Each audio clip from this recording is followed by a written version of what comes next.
వస్తున్న నీ కళ్ళు కైపెక్కించే పోకళ్ళు కాటేస్తే కాదంటానా ఇప్పుడైనా వయసేమైనా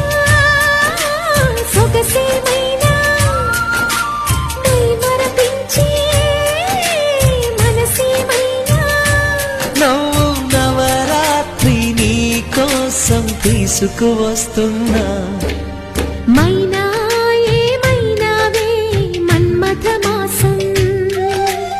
అయినా ఎంతైనా ఇది మెత్తని మోసం